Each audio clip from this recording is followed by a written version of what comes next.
Pak Prabowo kan sempat ke rumahnya Pak Erik. Ya. Gitu.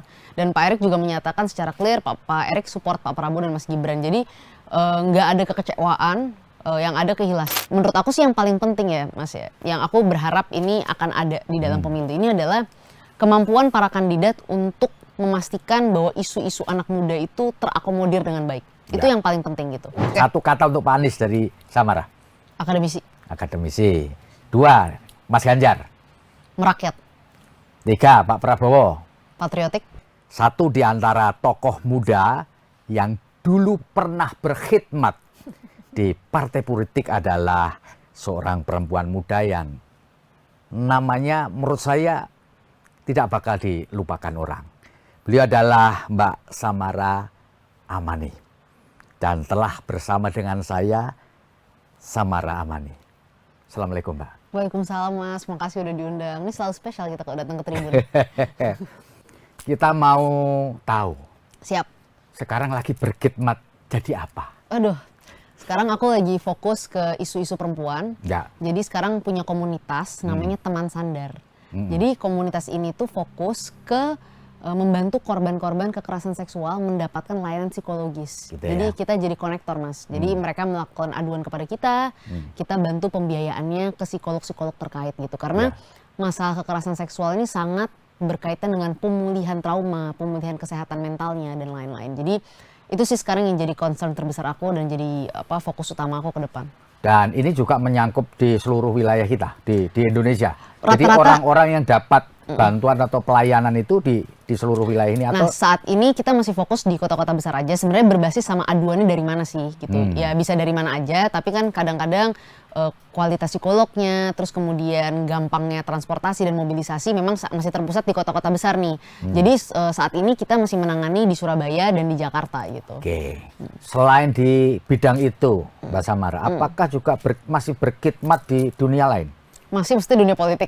Ya bisa dunia politik, bisa di dunia pelayanan, di dunia birokrasi dan seterusnya, bisa cerita? Ada juga komunitas yang sekarang aku lagi bangun dengan teman-temanku anak-anak muda, namanya Pesta Kita. Apa itu? Jadi ini komunitas yang memang berkaitan dengan anak-anak muda yang memiliki komunitas gitu dan berbasis pada isu gitu. Jadi misalnya kita ada teman-teman yang punya komunitas terkait pendidikan, terkait ekonomi kreatif, terkait perempuan, itu semuanya bergabung menjadi satu wadah bernama Pesta Kita. Kita ingin menyuarakan isu-isu tersebut dan kita ingin isu-isu ini itu men-shape para kandidat-kandidat yang sekarang sedang bertarung maupun politisi-politisi maupun tokoh-tokoh publik untuk berbicara isu-isu yang substansial terkait anak muda gitu. Gitu. Jadi tadinya Pesta Kita ini juga didirikan karena kita menganggap yang mau jadi jembatan itu Pak Erik gitu. Jadi waktu itu banyak isu atau misalnya persoalan-persoalan yang kita kumpulkan bersama-sama itu kita sampaikan ke beliau gitu. Karena ya kita percaya mau nggak mau di dunia hari ini gitu ya, realitas politiknya kita membutuhkan tokoh yang percaya dengan kita untuk bisa menyuarakan isu kita dan menyampaikan itu dan membuat itu menjadi kebijakan gitu. Mbak Samara, kalau boleh tahu nih seberapa dekat Anda dengan Pak Erick Thohir yang kebetulan saat ini mendapatkan kepercayaan sebagai Menteri Badan Usaha milik negara? Saya hubungan sama Pak Erick Thohir dekat, ya mungkin sangat dekat karena memang beliau tuh mentor saya gitu. Jadi saya tuh bersyukur sekali dapat kesempatan dimentori beliau. Mungkin boleh cerita dikit ya. Dulu itu kenal Pak Erick ketika beliau menjadi ketua tim kampanye nasional Pak Jokowi dan Kiai Ma'ruf. Saya jadi wakil direktur, salah satu wakil direktur di sana.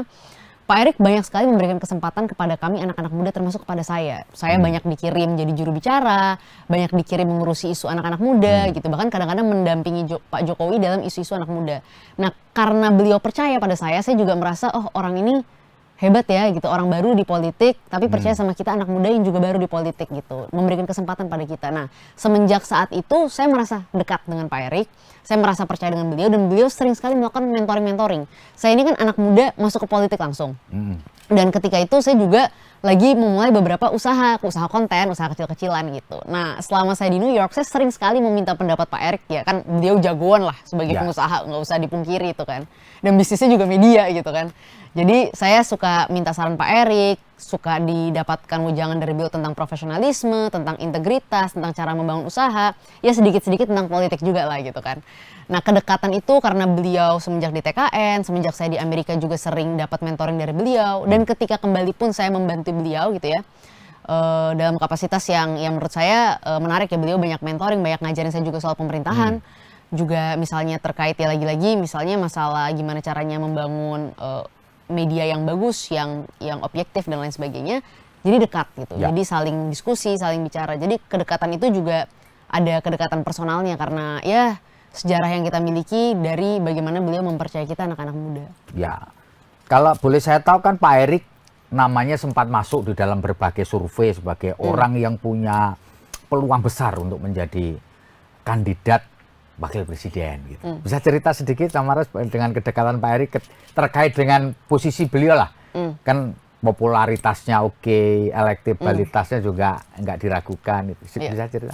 Ya memang kalau saya sih nggak pungkiri kalau misalnya lihat dari yang apa yang sudah saya katakan dulu-dulu, memang kan saya juga sangat support Pak Erik untuk pergi ke jenjang yang lebih tinggi gitu misalnya. Tetapi buat saya ketika saya itu ingin mendukung Pak Erik, ketika saya ingin menjadi bagian dari orang yang dimentorin oleh beliau, itu bukan karena semata-mata Pak Erik nanti bakal jadi cawapres, jadi capres, jadi wakil presiden atau jadi presiden gitu. Karena buat saya yang membuat Pak Erik itu berbeda adalah value yang beliau tawarkan, nilai-nilai yang beliau tawarkan, kemampuan beliau bekerja gitu, prestasi, nilai itu yang paling penting untuk kita anak muda gitu. Bahwa akhirnya Pak Erik kemudian ya kemarin elektabilitasnya tinggi, popularitasnya tinggi, menurut saya itu adalah konsekuensi dari hasil kerja-kerja beliau selama ini gitu. Tetapi apakah itu yang menjadi tujuan utama? Saya kira enggak. Karena clear kok apa yang dikatakan Pak Erik dari awal ke kita semua yang mendukung beliau. Kalau memang garis tangan saya, gitu kan? Kalau memang garis tangan saya ya kita kerjakan. Tapi kalau nggak garis tangan ya kita fokus urus apa yang kita miliki saat ini. Ada BUMN, ada sepak bola gitu. Jadi karena memang dari awal setnya sudah seperti itu gitu ya, beliau jelas kepada kita dan kita juga merasa oh iya clear gitu. Kalau memang kita dapat garis tangan, kalau kita dapat amanah yang lebih besar, kita kerjakan. Tapi kalau memang tidak ya kita ikhlas. Kita fokus ke hal-hal yang kita miliki di depan mata. Jadi kesimpulannya boleh nggak saya katakan bahwa meskipun pernah digadang-gadang menjadi calon wakil presiden, tapi kemudian realisasinya tidak, beliau tidak kecewa lah gitu ya? Enggak sih, enggak. Maju terus gitu, semangatnya nggak turun gitu ya? Enggak, sama sekali enggak. Kan bahkan waktu kemarin sempat lihat Pak Prabowo kan sempat ke rumahnya Pak Erik. Gitu.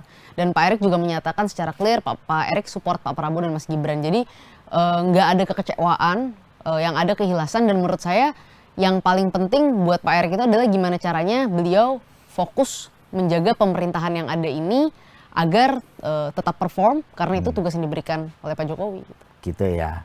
Dan sebagai orang yang pernah berkhidmat di politik praktis tentu Mbak Samara tidak lenyap begitu saja melihat perkembangan terkini ya. Pastilah sedikit banyak pasti ngikuti lah ya.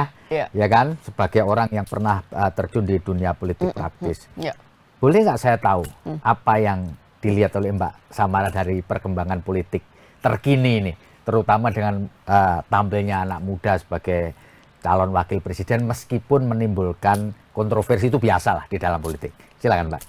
Kalau menurut aku sih ya ini proses yang ya terjadi dalam politik gitu. Jadi artinya mungkin ada kontestasi, kompetisi, tapi so far aku ngelihat para capres-cawapres ini ya kemarin aku baru nonton lah di salah satu ulang tahun media gitu dan aku kira mereka sebenarnya cukup bersahabat, mereka cukup mengerti satu sama lain dan bahwa ada perbedaan visi misi, perbedaan gagasan itu wajar dan fair aja gitu.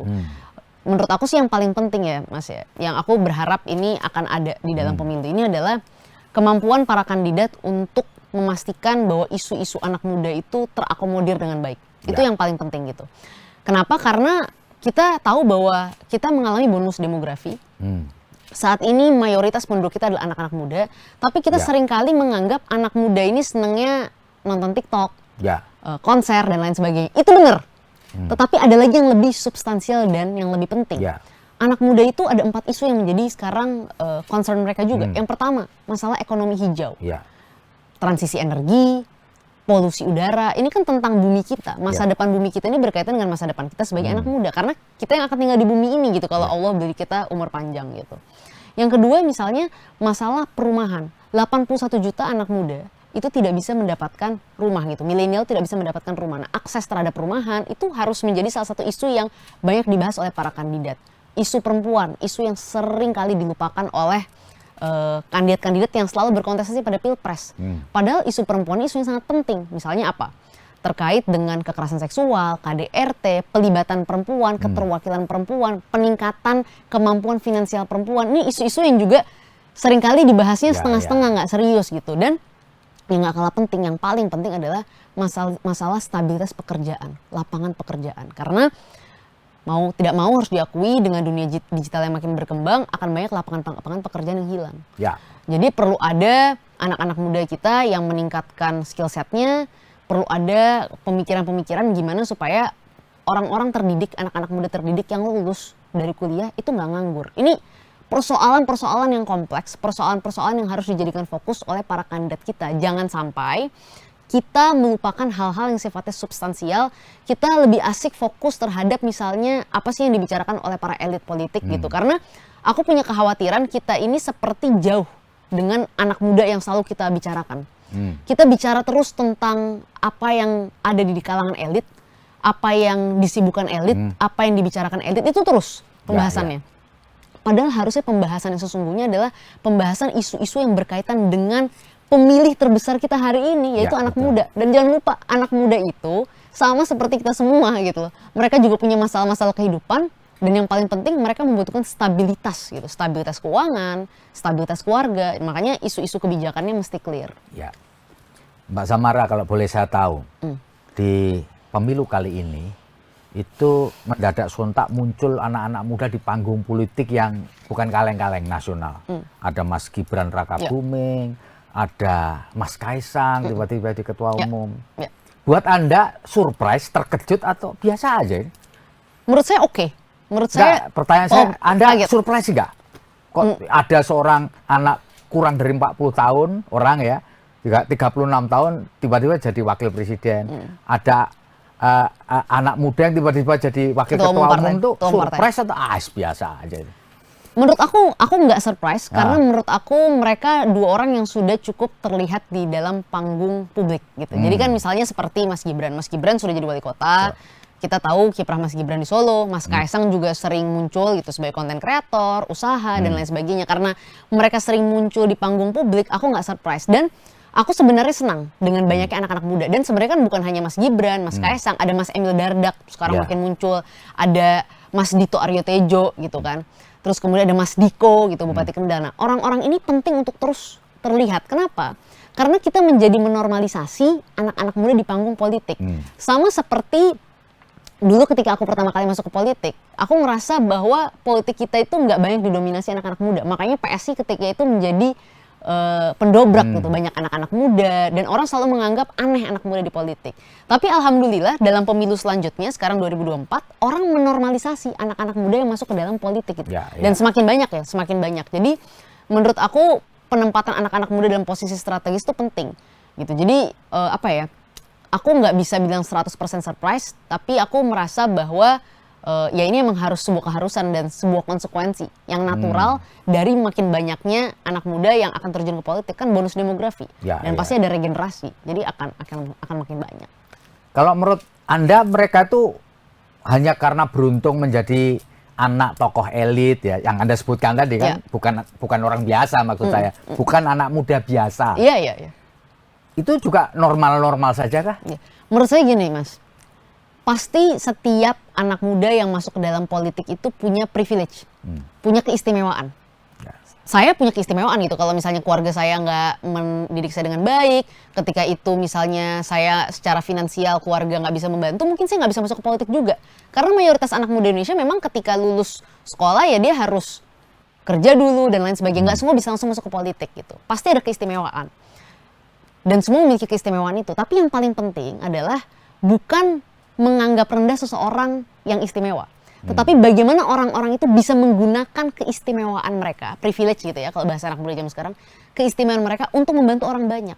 Karena realitanya kita tidak bisa memungkiri bahwa memang pada akhirnya mungkin orang-orang yang akan menduduki posisi strategis akan baik didominasi oleh orang-orang yang memiliki privilege ini. Ini realita. Tetapi bagaimana privilege itu yang dimiliki anak-anak muda ini bisa dipakai untuk menjadi jembatan, memberikan jembatan kepada anak-anak muda yang tidak memiliki privilege untuk ikut terlibat gitu. Jadi menurut saya, kalau saya tuh orangnya selalu realistis dan selalu melihatnya big picture ya gitu ya. Privilege itu nggak salah kok. justru privilege itu, orang-orang yang memiliki privilege itu, ketika dia memiliki privilege, bagaimana bisa menggunakan privilege itu untuk memberikan kesempatan bagi orang banyak. Misalnya saya kasih contoh, kayak Pak Erick ya. Pak Erick ini apakah orang yang privilege apa tidak? Menurut saya dia orang yang privilege, penuh keistimewaan. Beliau sukses sebagai pengusaha, sekarang jadi menteri gitu. Tetapi bagaimana beliau menggunakan privilege yang beliau miliki untuk melibatkan kita-kita semua nih, anak-anak muda yang masih membutuhkan tangga menuju politik gitu. Itu menurut saya bentuk yang clear bagaimana privilege itu bisa digunakan untuk kebaikan orang banyak. Jadi saya nggak pengen kita anti terhadap orang-orang yang istimewa, orang-orang yang memiliki privilege. Saya hanya berharap kita mendorong mereka untuk memberikan privilege itu juga kepada orang-orang yang membutuhkan. Ya, Mbak Samara, setelah berada di pinggiran untuk beberapa saat di dunia politik praktis ya, apakah masih ada tertarik untuk balik gitu, comeback ke dunia politik praktis, Mbak Samara? Pasti akan ada masanya nanti comeback. Pasti akan ada masa comeback. Dan sebenarnya kan kita juga di dalam pemilu kali ini, menurut aku sih aku jujur aja dan fair gitu kan. Tadi kan saya juga sempat cerita sama Mas gitu kan. Gimana sih melihat kontestasi pemilu 2024 gini, apakah saya 100% nggak menjatuhkan dukungan? Kalau aku sih spesifik gitu. Aku ikut keputusannya Pak Erick. Kenapa? Karena Pak Erick tuh mentor, dan Pak Erick tuh orang yang aku percaya. Nah, aku tuh pengen cerita juga tentang bagaimana anak muda ketika mempercayai seseorang itu ada layer-layernya. Oh gitu. Gitu. Jadi, misalnya kalau untuk aku ya, Pak Erick percaya dengan Pak Jokowi, aku percaya dengan Pak Erick, aku percaya Pak Erick percaya Pak Jokowi, dan Pak Erick tuh percaya bahwa kontinuitas atau keberlanjutan itu bisa terrealisasi kalau misalnya Pak Prabowo dan Mas Gibran yang terpilih, gitu kan. Saya ikut keputusan beliau gitu, karena menurut aku bisa memahami keputusan beliau juga gitu. Keberlanjutan tuh penting. Keberlanjutan tuh penting karena pemerintahan kita ini selama ini tuh selalu gonta-ganti dan tidak pernah ada gagasan pembangunan yang berkelanjutan. Contoh, dari Bung Karno ke Pak Harto ganti. Dari Pak Harto kemudian ke Pak Habibie, ya transisi lah ya, transisi reformasi gitu. Dari Pak Habibie kemudian ke Gus Dur, berubah tentunya. Dari Gus Dur ke Ibu Mega berubah, dari Ibu Mega ke Pak SBY berubah, dari Pak SBY ke Pak Jokowi berubah lagi. Jadi selalu tidak pernah ada gagasan pembangunan yang berkelanjutan. Kecuali waktu Pak Harto periodenya lama ya, atau Bung Karno periodenya lama. Tapi ketidakberlanjutan ini itu sebenarnya nggak bagus gitu. Pak Jokowi menurut saya, terlepas dari kita suka atau tidak suka, approval rating beliau menunjukkan di atas 70%. Artinya masyarakat puas dengan pembangunan ekonomi yang selama ini sudah dilakukan oleh Pak Jokowi gitu. Nah, keberlanjutan itu menjadi penting, stabilitas yang sudah diletakkan dan fondasi yang sudah diletakkan itu penting. Makanya misalnya Pak Prabowo dan Mas Gibran dianggap bisa melanjutkan itu. Nah, saya sih nggak bisa menganggap itu salah. Menurut saya memang kita perlu gagasan pembangunan itu. Makanya saya menganggap Pak Prabowo sama Mas Gibran ya seperti apa kata Pak Erick, bisa melakukan itu, bisa melanjutkan itu. Nah, kembali lagi ke masalah multi level tadi, kenapa sih itu penting? Coba kita lihat kandidat politik kita hari ini. Semuanya pengen ketemu sama influencer-influencer. Kenapa? Karena anak muda itu ketika mempercayai seseorang, itu nggak direct, Mas. Nggak langsung, saya percaya sama tokoh A. Nggak serta-merta begitu. Karena kan belum tentu dia kenal sama si tokoh A ini gitu. Tetapi dia akan percaya orang yang dipercaya, orang yang dia kenal gitu. Makanya saya kenal Pak Erick gitu, saya kenal Pak Erick baik, Pak Erick percaya misalnya Pak Prabowo dan Mas Gibran, saya ikut gitu kan. Sama juga misalnya ada influencer-influencer seperti Arif Muhammad gitu kan, misalnya terus kemudian tokoh seperti Dian Sastro dan lain sebagainya gitu kan, ini artis-artis influencer-influencer yang top-top. Saya nggak tahu mereka punya dukungan politik apa enggak, tapi misalnya mereka punya pilihan-pilihan tertentu. Para anak-anak muda ini karena percaya dengan Arif Muhammad, Dian Sastro misalnya, Aryo Bayu, mereka ikut dengan pilihan-pilihan yang dilakukan oleh para influencer ini karena mereka percaya dengan tokoh-tokoh ini gitu. Jadi saya menganggap kemampuan untuk membentuk kepercayaan berjenjang itu penting, dan saya kira ini sangat jarang dibahas sekarang saat ini di dalam pemilu gitu. Ya, Mbak Samara, kalau Anda melihat satu di antara isu di tahun politik itu adalah fairness. Ya. Lalu kemudian tidak memihak gitu ya. Artinya ya bersaing secara fair. Isunya itu sekarang itu netralitas, fairness dan seterusnya. Menurut Anda ada masalah nggak sih di isu itu? Kalau menurut saya saat ini kan adalah dunia media sosial, dunia yang sangat terbuka gitu ya. Informasi itu nggak bisa ditutup-tutupi gitu.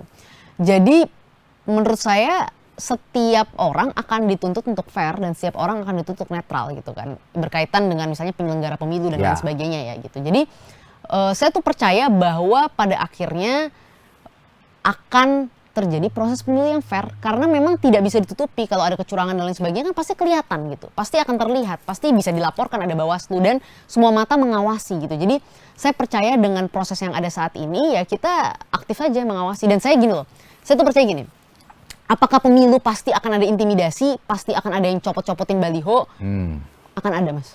Dan itu akan terjadi kepada semua pasang kandidat. Karena dalam pemilu selalu ada orang-orang di grassroots yang sampai hati, yang fanatik, yang percaya gitu ya. Yang mainnya itu kasar gitu ya, antara sesama pendukung gitu ya.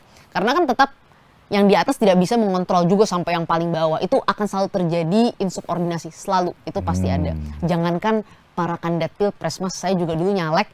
Saya udah bilang sama koordinator saya yang paling rendah gitu, yang paling kelurahan, jangan pasang spanduk di pohon. Masih dia pasang spanduk di pohon gitu. Saya marah-marah, tapi itu terjadi gitu. Artinya gesekan-gesekan di bawah tuh pasti ada gitu. Copot-copotan baliho itu akan terjadi kepada semua kandidat menurut saya.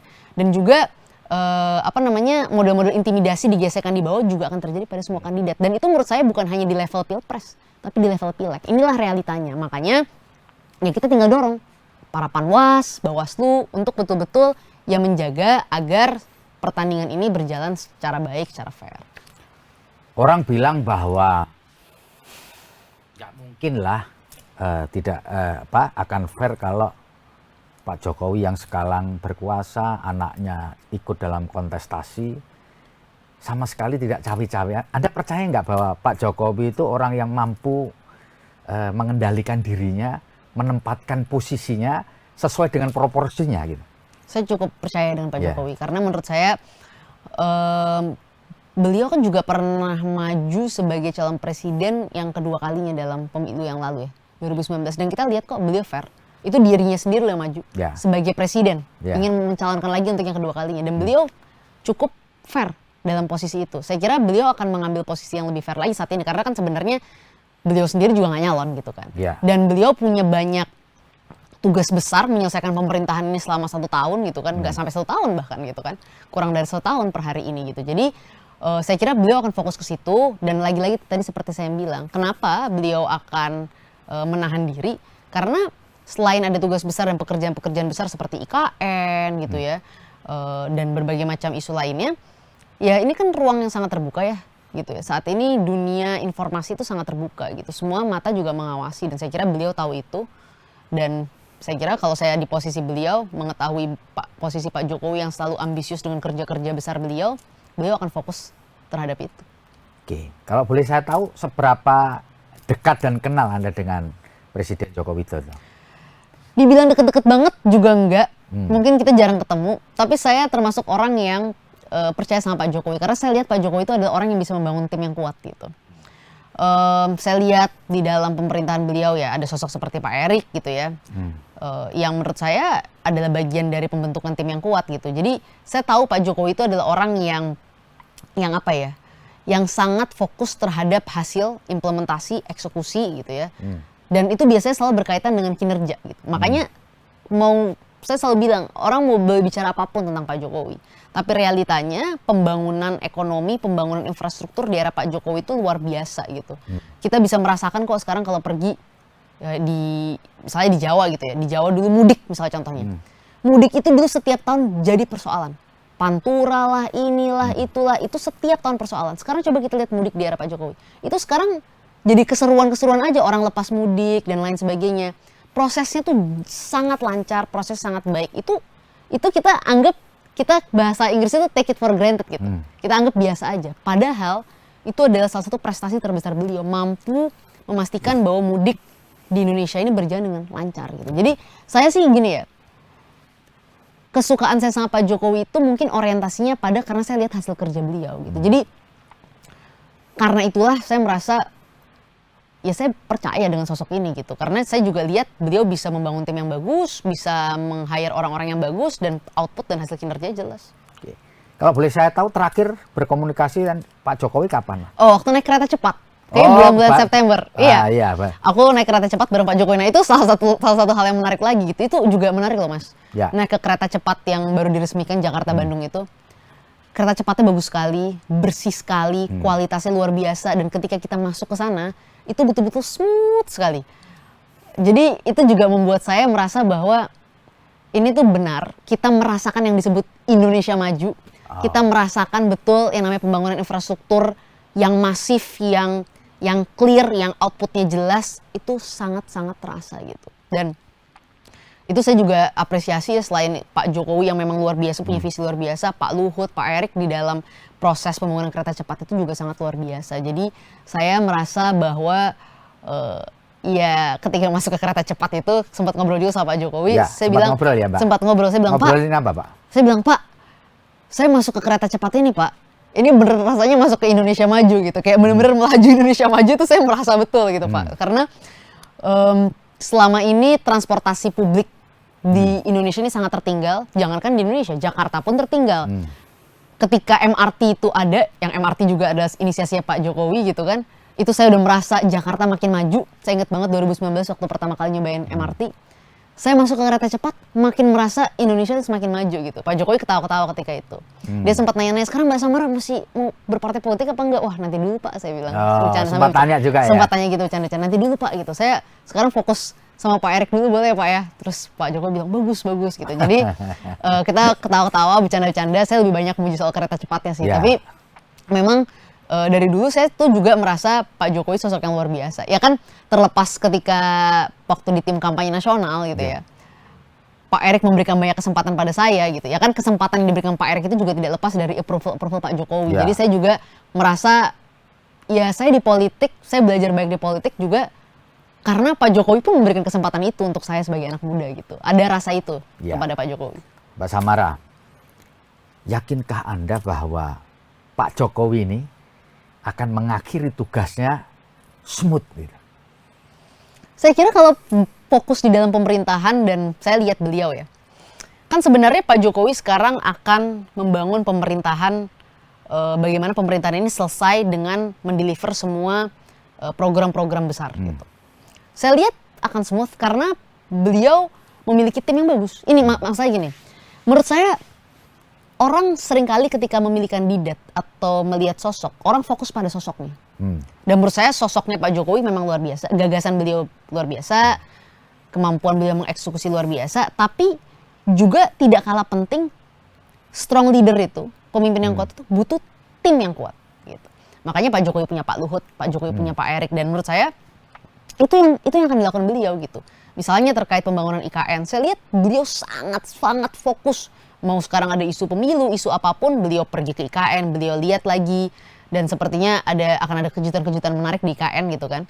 Yang saya kira itu sesuai kok dengan apa yang beliau impi-impikan dari lama. Saya lihat juga beliau kemarin juga ke US, ke Amerika, fokus misalnya ketika ketemu Biden bicara soal gencatan senjata di Gaza dan lain sebagainya gitu. Jadi dengan saya lihat apa yang beliau lakukan di periode sebelumnya, di periode yang ini dan belakangan ini, beliau akan fokus menjaga perekonomian Indonesia, menjaga pembangunan Indonesia, dan toh sampai hari ini kita nggak bisa pungkiri kok kalau lihat survei Carta Politika, approval rating Pak Jokowi itu tinggi.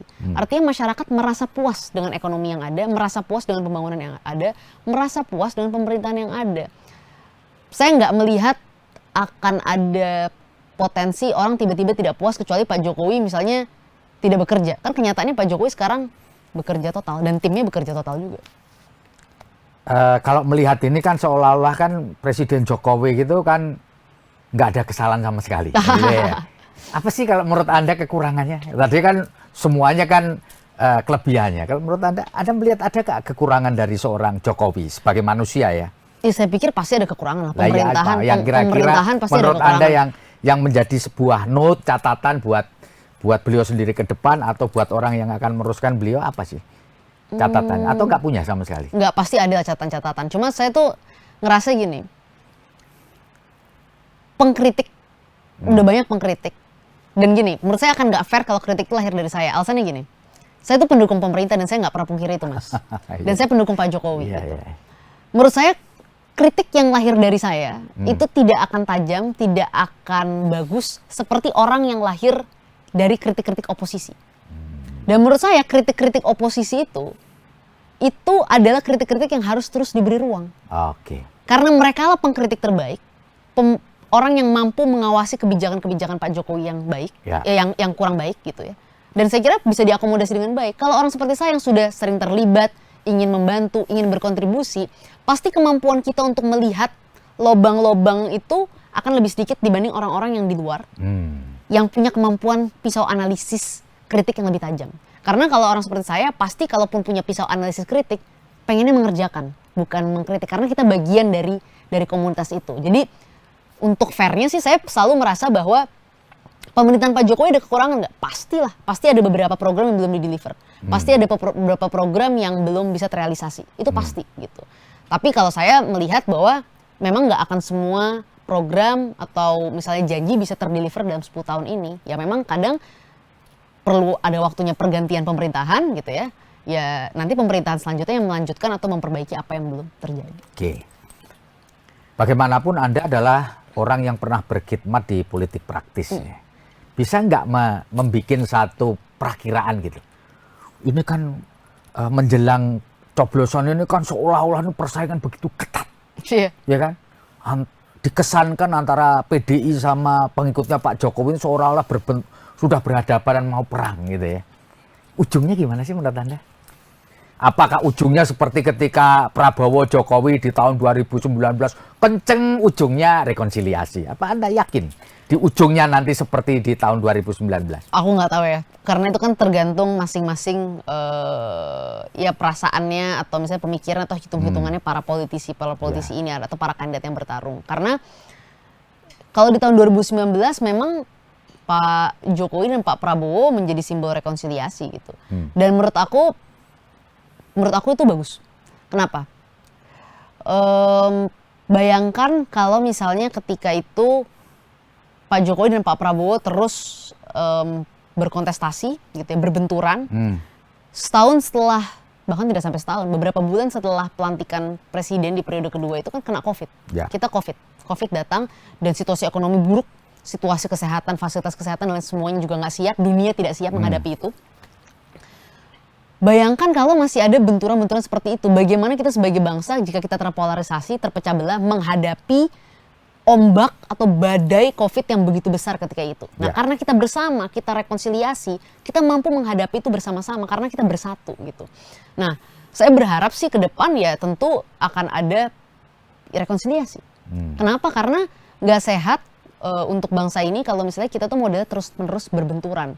Ya kita harus membangun semangat persatuan, harus menjadi simbol persatuan, representasi persatuan, karena tantangan ke depan nggak mudah loh Mas. Ini ada perang di Ukraina, ada perang di Gaza, ekonomi global juga karena perang-perang ini juga ya tentu saja tidak mudah gitu. Nah dengan tantangan yang ada, apakah kita mau terpolarisasi, berbenturan, atau justru kita bersatu gitu? Karena ya Indonesia ini nggak hanya tentang 5 tahun gitu. Indonesia ini nggak hanya tentang pemilu. Indonesia ini harus kita jaga sama-sama gitu, ya sosial fabriknya gitu ya, masyarakat sosialnya gitu, masyarakat yang di bawah-bawah yang rentan gitu. Menurut saya kita harus jaga itu gitu. Ini bukan hanya tentang ego politik kita, tapi ini tentang bagaimana kita menjaga bangsa ini ke depan. Cuman tetap perlu ya ada dalam tanda petik oposisi, pengkritik. Pastilah. Kan? Ya kan? Pastilah. Check and balance kan perlu tentu, juga pasti. ya. Kan toh di pemerintahan ini juga tetap ada oposisi kan. Tetap ada oposisi gitu kan. PKS kan oposisi juga gitu. Jadi nggak masalah. Dan saya kira oposisi itu pasti kok natural. Akan selalu ada pengkritik-pengkritik gitu. Dan saya yakin juga kok walaupun ada partai-partai dalam pemerintahan juga masih melancarkan kritik kan. Nggak apa-apa juga. Tetap harus ada oposisi, terus tetap harus ada pemerintah gitu. Tapi juga jangan sampai di masa-masa yang sangat penting kita bertengkar untuk hal-hal yang nggak substansial, padahal ada masalah yang substansial di depan. Gitu. Mbak Samara, saya kepingin Anda menyampaikan satu kata. Siap. Ya, misalkan saya mengenai Mas Anies, mengenai Mas Ganjar, mengenai Pak Prabowo tentu saja. Saya mulai dari Pak Anies dulu. Satu kata untuk Pak Anies dari Samara. Akademisi. 2, Mas Ganjar. Merakyat. 3, Pak Prabowo. Patriotik. Saya kira tadi mau ngomong gemoy, enggak ternyata ya. Udah banyak yang ngomong gemoy soalnya. Jadi itu ya. Iya. Baik, saya ingin Mbak Samara memberikan satu closing statement lah. Siap. Tentu terkait dengan kondisi terkini. Siap. Sebagai representasi lah, gitu lah. Siap. Orang-orang muda yang tetap semangat itu. Silakan Mbak Samara. Ya, saya berharap kita semua, anak-anak muda, komunitas muda, teman-teman yang juga aktif terlibat dalam politik, agar kita bicara isu-isu anak muda. Kita harus tuntut, kita harus paksa para kandidat kita yang sekarang sedang bertarung, baik di level pilpres maupun di level pileg, untuk berbicara isu-isu yang substansial. Isu lingkungan, isu perempuan, isu lapangan kerja, isu perumahan. Ini adalah isu-isu kita sebagai anak muda yang nggak boleh luput dalam pemilu kali ini. Jadi kita bicarakan isunya agar mereka juga harus bicara isu-isu itu. Oke, Tribuners, demikian ngobrol saya dengan Mbak Samara Amani. Saya nyebutnya tokoh muda perempuan gitu aja lah ya. Ya, karena memang masih muda dan seorang yang berkhidmat di bagaimana melindungi para perempuan di seluruh wilayah tanah air ini. Terima kasih Mbak Samara atas ngobrol kita. Dan Tribuners, saya Feby Mahendra Putra, pamit undur diri. Assalamualaikum warahmatullahi wabarakatuh. Om Santi, Santi Santi Om, Namo Buddhaya, salam kebajikan. Dan jangan lupa bahagia meskipun hari ini tanggal tua.